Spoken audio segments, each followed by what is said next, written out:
Russia Ukraine పై ఇంకా కూడా యుద్ధం కొనసాగుతోంది.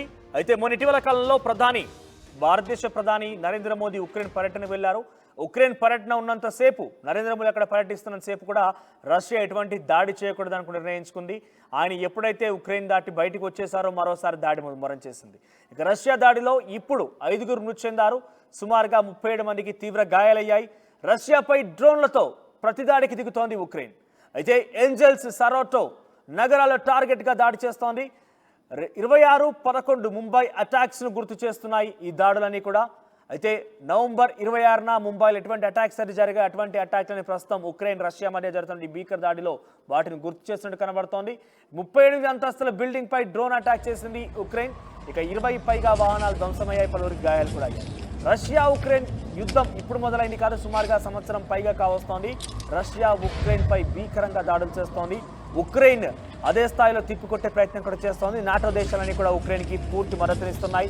రష్యాకి కొంత చైనా సహకారం దొరుకుతున్నట్టు కనబడుతోంది. అయితే ఈ భీకర దాడుల్లో వరుసగా ఒకరిపై ఒకరి దాడుల్లో 2 దేశాలు కూడా అతలాకుతలమవుతున్నాయి. రష్యా చాలా పెద్ద దేశం ఉక్రెయిన్తో పోలిస్తే. అయితే ఉక్రెయిన్ మాత్రం కొంత తిరిగి దాడి చేసే ప్రయత్నం చేస్తున్నప్పటికీ చైనా రష్యాకు సంబంధించినటువంటి ఆ దాడులకి, ఆ భీకరంగా వాడుతున్న టెక్నాలజీ కారణంగా కొంత వెనకడుగు వేయాల్సి వస్తుంది. తాజాగా ఉక్రెయిన్ ఇదే స్థాయిలో రష్యాపై విరుచుపడింది. డ్రోన్ల సహాయంతో రష్యాలోని ఒక బిల్డింగ్ పై అటాక్ చేసింది ఉక్రెయిన్.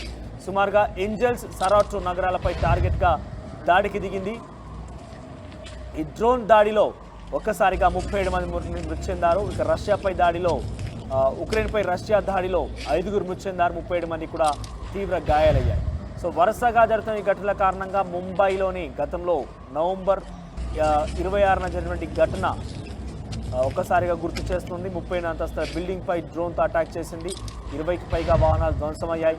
రష్యా ఉక్రెయిన్ మధ్య దాడి రోజు రోజుకి మరింత ఉధృతమవుతోంది. ఇటీవల కాలంలో ఉక్రెయిన్ పర్యటనకు వెళ్లారు నరేంద్ర మోదీ. ఆ పర్యటన ఉన్నంతసేపు కూడా రష్యా ఎట్టి పరిస్థితుల్లో కూడా ఉక్రెయిన్పై దాడి చేయొద్దన్నట్టుగా నిర్ణయం తీసుకుంది. ఆ తర్వాత తాజాగా ఎప్పుడైతే నరేంద్ర మోదీ ఉక్రెయిన్ వదిలి బయటికి వచ్చారో ఇక దాడులు చేయడం ప్రారంభించింది. ఒకవైపు ప్రపంచ దేశాలు మొత్తం కూడా అభివృద్ధి వైపు ముందడుగు వేస్తూ ఉంటే రష్యా ఉక్రెయిన్ వార్ కావచ్చు, ఇరాన్ ఇజ్రాయెల్ వార్ కావచ్చు, 3వ ప్రపంచ యుద్ధానికి దారితీసే అవకాశం ఉన్నట్టుగా అంచనా వేస్తున్నారు. ఇజ్రాయెల్పై ఇజ్రాయెల్ వచ్చి అటు గాజాపై కావచ్చు, తాజాగా లెబనాన్పై కావచ్చు, మరొక సంఘటనకు సంబంధించిన అంశాలు చూస్తే కనుక ఒక ప్రపంచ యుద్ధం డెఫినెట్గా తావించబోతుంది. దానికి ఉదాహరణలే రష్యా ఉక్రెయిన్ వార్ కావచ్చు, ఇజ్రాయెల్ ఇరాన్ మధ్య యుద్ధాలు కావచ్చు. ఇవన్నీ కూడా భీకరమైనటువంటి పరిస్థితి దారితీసే అవకాశం ఉన్నట్టుగా అంచనా వేస్తున్నారు ప్రపంచ మేధావులు.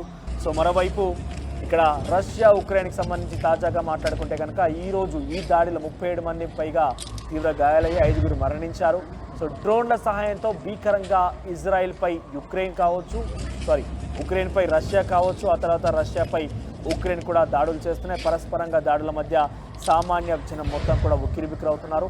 ఇప్పటికే ఉక్రెయిన్కి సంబంధించినటువంటి దాడి మనం సంవత్సరం పాటుగా చూస్తూనే ఉన్నాం. ఈ దాడి ఇంకా కొనసాగుతున్నట్టుగా రష్యా ఎట్టి పరిస్థితుల్లో కూడా వదిలేది లేదన్నట్టుగా ముందు కొనసాగుతున్న పరిస్థితి కనబడుతోంది.